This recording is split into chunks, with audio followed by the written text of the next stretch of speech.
So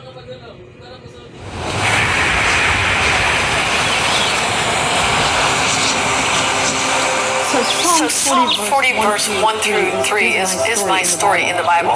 It depicts my whole life in 3 verses. I waited patiently for the Lord. He heard my cry, and then he came to me. Then he put my life back together. And he put my feet on a solid rock. But then he put the finishing touch on it. He said, I'll give you a new song to sing. And then when you're done singing, then you'll tell my story. You'll tell the story, what I've done for you, and many people will see and hear and know me.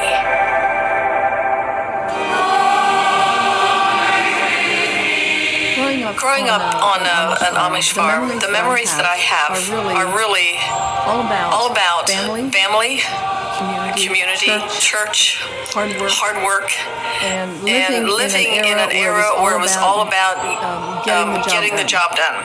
There were eight of us kids, and I think I learned early on that teamwork is really great. It works well on the farm, and we all had a sense of responsibility. It's what you do growing up Amish, is you help mom and dad, and it's just a part of your DNA. I think that the values I learned on the farm was the fact that there's always something to do. You have one shot at doing it the first time and doing it the best you can, so you don't waste time or energy and having to repeat yourself. So what I learned was doing things I didn't feel like doing. It's called perseverance. Without that experience, I would probably never have been able to fulfill the mission of Auntie Anne's, because it was intense, it was hard work, and it was nonstop. Growing up in an Amish family, it's really all about family. And I remember thinking in my probably early teens, my whole dream was to be a wife and a mom and have my own family. That was my goal. And typically that is still the Amish thought process or goal as little girls, to have your own family. And career is really not in the vocabulary of Amish people. So I really had no dreams or plans beyond family life. I think that most of us want to find a good man. And I found a good man, Jonas Byler. I started dating him when I was 16, and we met through our youth group that we had at my church. I was 19 and a half when I married him, and he was 21. And I feel like I hit the jackpot that day. I feel like the key to successful marriage is for your husband to love God more than he loves you. And I've found in Jonas a man that loved God more than he loved me. It was a good time for us. I would call it a storybook marriage. It couldn't have been better. Just look forward to having a family and providing for them. That's what our culture taught us to do. Work hard, have a family, and have fun doing it. We had our first daughter, Luana, and then we had our second daughter, Angela, and we were on our way to having our little family of maybe 4, 5, or 6 kids is what we were thinking. We both wanted to be involved in church, and we both loved God and wanted to serve Him in whatever capacity we could. So we had the 2 kids, and we were very active in a church that we had started in Lancaster County. It was called Victory Chapel. We became youth pastors in that church at Victory Chapel. We were radically changed inside with the relationship with Jesus. It was no longer a religion or the Amish faith or the Amish way. It was really about a relationship with Christ. Growing up, I always believed that if you love God and you keep His commandments, that He would bless me and life will be wonderful. It was another day, just another day, a beautiful Monday morning. We had teen challenge guys that had come to minister at our church, and they spent the night at our house. There was about 4 of them, and we finished doing breakfast, and my husband was taking them back to church. And as my husband and the guys left the house, my 19-month-old Angie slipped out of the house with them. As they drove the car out of the lane, I realized that Angie was walking through the yard to my mom's house, which was next door. And between my mom's house and our house, my dad was a stone manufacturing, he did permanent siding. And my sister worked for my dad by making the perma stone. Her and Angie had a bond that was, every morning she'd stop the tractor and pick up Angie, and they'd talk, and they were very connected. And so that morning, it was earlier than usual, and so my sister Vi was really not expecting her at that time of the day, and my sister did not see her, and she was backed over and killed instantly. I was confused. When Angie was killed, I was totally confused. I didn't understand why God. I remember I really thought that if I did everything just right, then my life would just be great.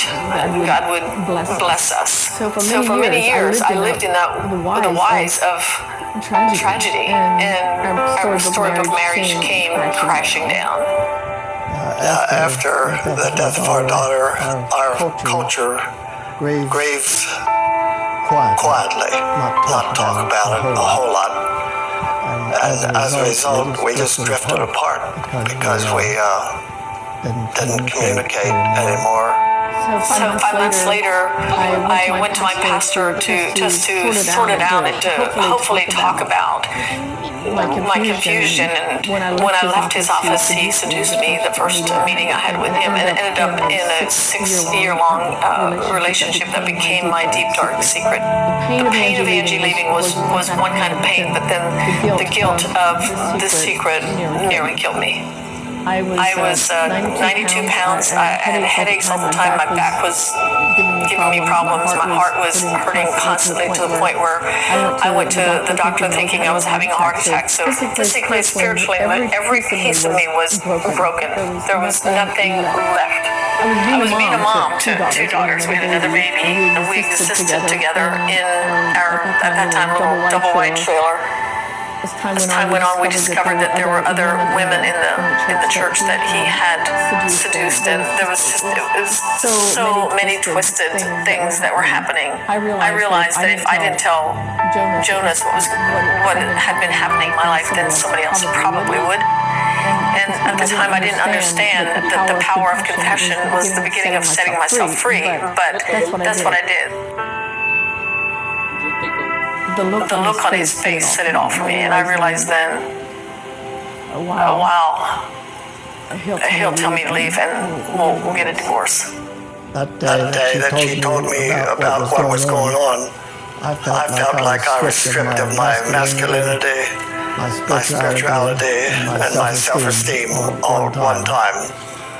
I don't remember of a time when I was ever lower than I was that day. Out of desperation, I called a counselor. So I called this guy, and he was very gracious and understanding. And he said to me something that changed my life forever. He said, I don't want to set you up for failure and more devastation, but if there is a chance that you can salvage your marriage, it will be because you're able to love your wife the way Christ loved you. So without doubt, that revolutionized my life. He came back to the house maybe 3 o'clock in the afternoon, and he said, "Hon, I knew that you were unhappy for many years, and I thought it was because of Angie."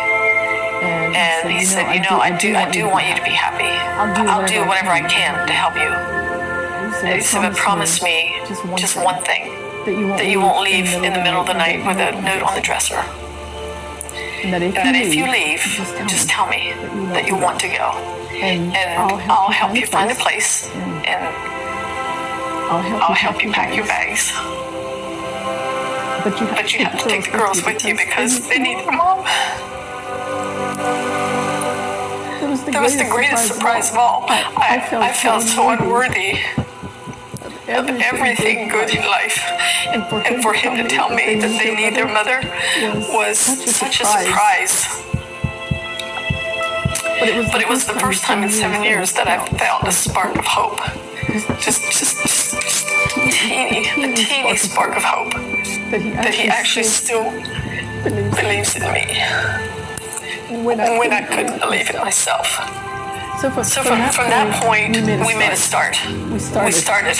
He did tell me a couple days later that I don't want to ever hear the word divorce in this home.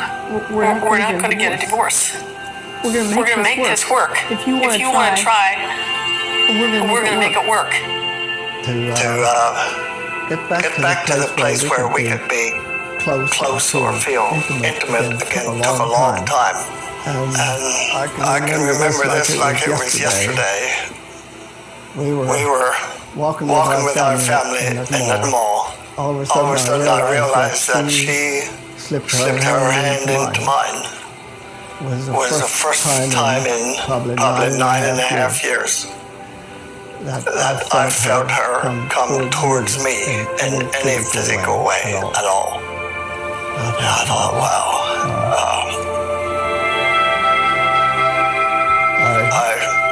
I felt like I was 9 foot tall. But at the same time, I realized that this was God doing a work not only in my heart, but in her heart as well.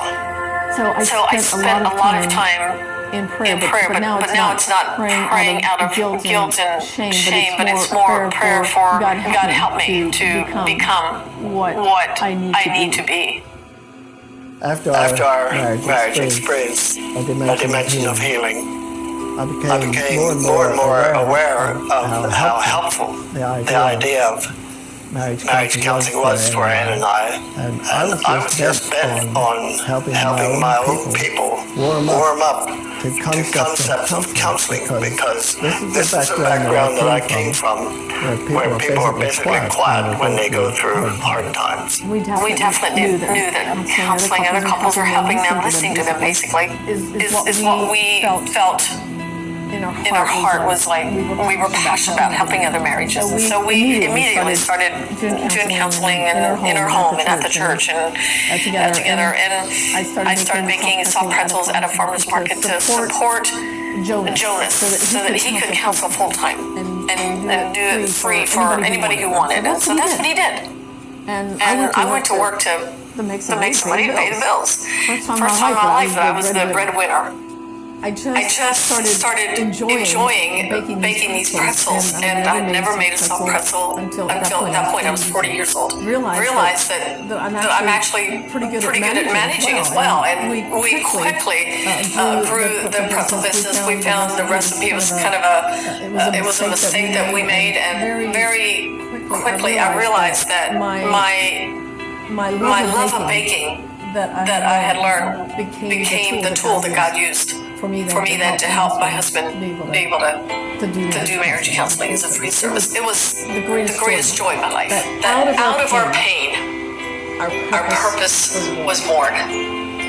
Shortly after that, we bought a store of our own in 1988. The company went from 1 store to 2 the first year, 12 stores the next year, 35 the following, and 50 the following. So by 1995, we were in Jakarta, Indonesia.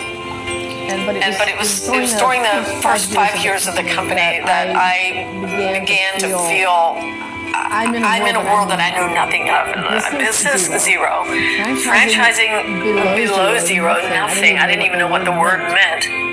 But I knew it was not about us. It was about God. It was about His plan. It was about NTN's becoming a company of excellence. I'm still amazed at the way it all came together for us. That's the power of redemption. You know, when God puts it all back together for you, there's a greater story to where someday you can look at all of it and it's like, wow, I can't believe this. I can't believe I am where I am. This is amazing to me. Like, look where I was. Look where I am. And God has allowed me to share my story for His glory.